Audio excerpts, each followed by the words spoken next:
বেংকৰ ঋণ মানে বেয়া নেকি? বেংকৰ পৰা ঋণ লোৱা মানে পৰৱৰ্তী সময়ত আচলতে বিপদত পৰা বুজায় নেকি? সকলো লোকে বেংকৰ পৰা ঋণ লোৱাৰ পাছত চৰকাৰে সেই ঋণ মাফ কৰি দিয়ালৈ বাট চাই থাকে নেকি? নিশ্চয়কৈ নহয়। আমাৰ সমাজত এনে বহু উদাহৰণ আছে যে বেংকৰ পৰা ঋণ লৈ নিজকে প্ৰতিষ্ঠিত কৰিব পাৰিছে আচলতে। এনে বহু লোক আছে যিয়ে বেংকৰ পৰা ঋণ লোৱাৰ পাছত সময়মতে ঘূৰাই দি অতিৰিক্ত ঋণ লৈ পিছত জীৱনৰ বাটত আগুৱাই গৈ থাকিব পাৰিছে এই সকল লোকে নিজৰ লগতে আন 10 জনকো দিছে কৰ্ম সংস্থাপন। সঁচা অৰ্থত ক'বলৈ গ'লে এই সকল হৈছে প্ৰকৃত হিৰো। আজি আমি কেইগৰাকীমান প্ৰকৃত হিৰোৰ কাহিনী লৈ আহিছো। এই কেইগৰাকী প্ৰকৃত হিৰো হৈছে চতিয়াৰ। ষ্টুডিঅ'ত মই ৰাজশ্ৰী, আপোনালোকে চাবলৈ আৰম্ভ কৰিছে খবৰ.com।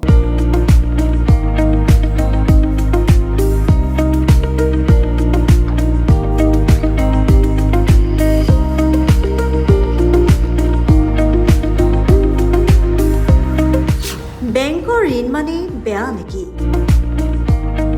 ঋণে জীৱন সলনি কৰা কেইজনমান হিৰো।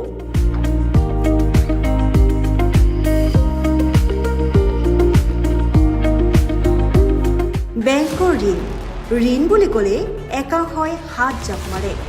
সাধাৰণ মধ্যবিত্তৰ এটা সাধাৰণ ধাৰণা, ঋণ মানে বেয়া, ঋণ মানে আপদ। কিন্তু এয়া জানো সত্য? আমি কম নহয়।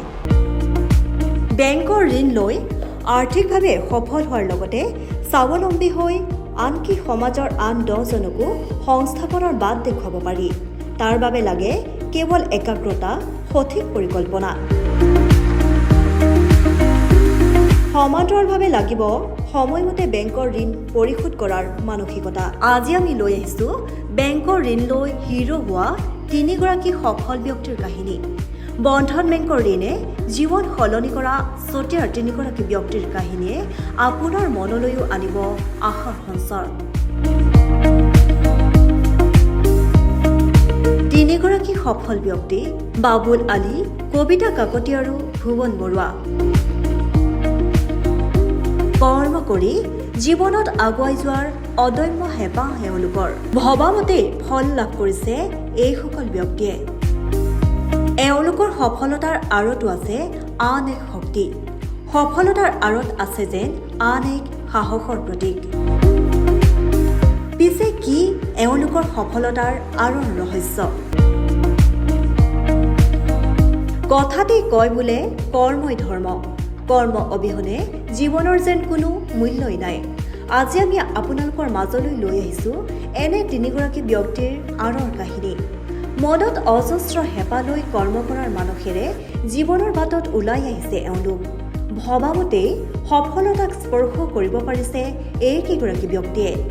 আজি দেখুৱাম বাবুল আলী, কবিতা কাকতি আৰু ভুৱন বৰুৱাই কিদৰে আগবাঢ়ি যাব পাৰিছে স্বাৱলম্বিতাৰ নিদৰ্শনেৰে। হয়, ভবামতে আগবাঢ়ি যাবলৈও কেতিয়াবা প্ৰয়োজন হয় সাৰথীৰ, ক'ৰবাত কেতিয়াবা প্ৰয়োজন হয় সাহসৰ। এই কেইগৰাকী সফল ব্যক্তিৰ আঁৰত সাহসৰ প্ৰতীক হৈ যে থিয় দি ৰৈছে বন্ধন বেংকে। বন্ধন বেংক হৈছে এওঁলোকৰ প্ৰাপ্তিৰ অন্য এক নাম। বন্ধন বেংক হৈছে ভাৰতৰ ব্যক্তিগত খণ্ডৰ এটা বেংক যিয়ে প্ৰত্যেকৰে কাষত প্ৰতি মুহূৰ্ততে থিয় দি আহিছে।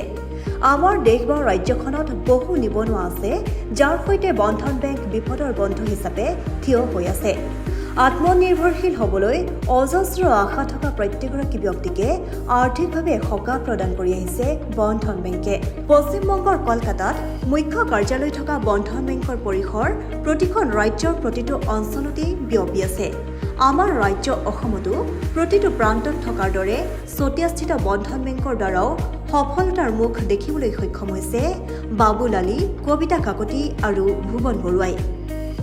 2010 চনতেই বন্ধন বেংক প্ৰতিষ্ঠানটোৱে ভুমুকি মাৰিছিল চতিয়াত। ইয়াৰ পিছৰে পৰাই সুদীৰ্ঘ 24 বছৰত বহু নিবনুৱা যুৱক যুৱতীক স্বনিৰ্ভৰশীলতাৰ পথ দেখুৱাইছে এই বেংক প্ৰতিষ্ঠানটোৱে। প্ৰথমে শুনক বাবুল আলীৰ কাহিনী। বন্ধন বেংকৰ পৰাই ঋণ লৈ বাবুল আলীয়ে ট্ৰেইলৰিঙৰ জৰিয়তে কিদৰে কৰ্মজীৱন আগুৱাই লৈ গৈ আছে। বন্ধন বেংকৰ লগত আমাৰ আজি 10 চনমানৰ পৰাই সম্পৰ্ক আৰু তেখেতসকলে আমাক ঋণ দি পেলাই যিখিনি সহানুভূতি দিছে তাৰ কাৰণে আমাৰ বন্ধন বেংকক আন্তৰিক ধন্যবাদ থাকিল। এয়াই নহয়, আৰু আছে এনে বহু কাহিনী। সাজ-সজ্জাৰ প্ৰতি যথেষ্ট আকৰ্ষিত হয় বিশেষকৈ মহিলাসকল। নিজৰ ৰূপসজ্জাৰ প্ৰতি দুৰ্বলতা থকাৰ লগতে একাংশ মহিলাই ভাল পায় আনৰ ৰূপসজ্জা কৰিও। ব্যতিক্ৰম নহয় চতিয়াৰ কবিতা কাকতিও। তেওঁৰো অলেখ ইচ্ছা আত্মনিৰ্ভৰশীল হৈ উঠাৰ। ৰূপসজ্জাৰে আত্মনিৰ্ভৰ হোৱাৰ সপোন দেখা কবিতা কাকতিৰ সৈতেও থিয় দিছে বন্ধন বেংকে। এখন বিউটি পাৰ্লাৰ খোলাৰ সপোন দেখা কবিতাৰ সপোন পূৰণত সহায় কৰিছে বন্ধন বেংকে।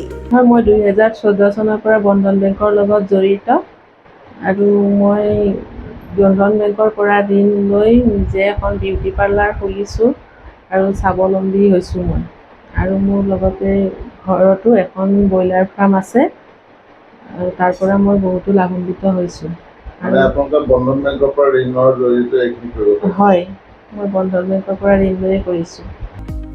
আজিৰ দিনত হাঁহ কুকুৰা পালন, গাহৰি পালন অথবা এখন গেলামালৰ দোকানেও আৰ্থিকভাৱে যথেষ্ট সকাহ দিয়ে নিবনুৱাসকলক। ঠিক সেইদৰে প্ৰথমে হাঁহ কুকুৰা পালন কৰি এখন গেলামাল দোকানৰ লগতে কম্পিউটাৰৰ এখন প্ৰতিষ্ঠানেৰে চতিয়াৰ ভুৱন বৰুৱাই বন্ধন বেংকৰ জৰিয়তে নিজৰ ভৰিত নিজেই থিয় হ'বলৈ সক্ষম হৈছে। অনাটনৰ সময়ত বন্ধন বেংকে ঋণ প্ৰদান কৰি আগুৱাই যোৱাত সহায় কৰিছে ভুৱন বৰুৱাকো। মুঠত মই বন্ধন বেংকৰ জৰিয়তে বহুতখিনি আগবাঢ়িছোঁ, ডেভেলপো হৈছোঁ। এতিয়া মই 3খন দোকান কৰি আপোনাৰ কম্পিউটাৰ দোকান কৰিলোঁ। ব্ৰইলাৰ দোকানখনৰ পৰাই মই বহুতখিনি আগবাঢ়িলোঁ বন্ধনৰ পৰাই পইচা লৈ। এতিয়া আপোনাৰ হাঁহ কুকুৰাও পুহিছোঁ, খেতি বাতিও কৰি পেলাই বন্ধনৰ পৰাই পইচা লৈ আগবাঢ়িছোঁ। আগন্তুক যেন আমি বন্ধনৰ পৰা পইচা লৈ পেলাই মানে আগবাঢ়িব পাৰোঁ আৰু মানে বন্ধনক আৰু ধন্যবাদ দিবলৈ মোৰ কোনো মানে ভাষা নাই আৰু এই ভাষা মানে মই কৰিব পৰা নাই। আপুনি আত্মনিৰ্ভৰশীল? হয়, আত্মনিৰ্ভৰশীল হ'ব পাৰিছোঁ। নিজৰ ভৰিৰ ওপৰত নিজেই ধৰক গোটৰ পৰাই পইচা লৈ বহুতখিনি মানে কাম কৰিবও পাৰিছোঁ। এয়া মাত্ৰ উদাহৰণহে।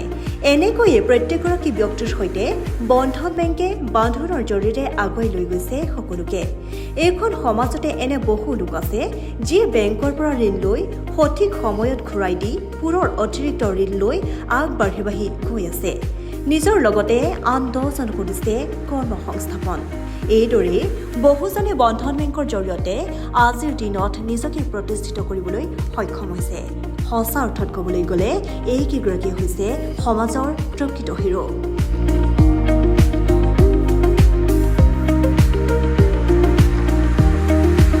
News desk খবৰ.com।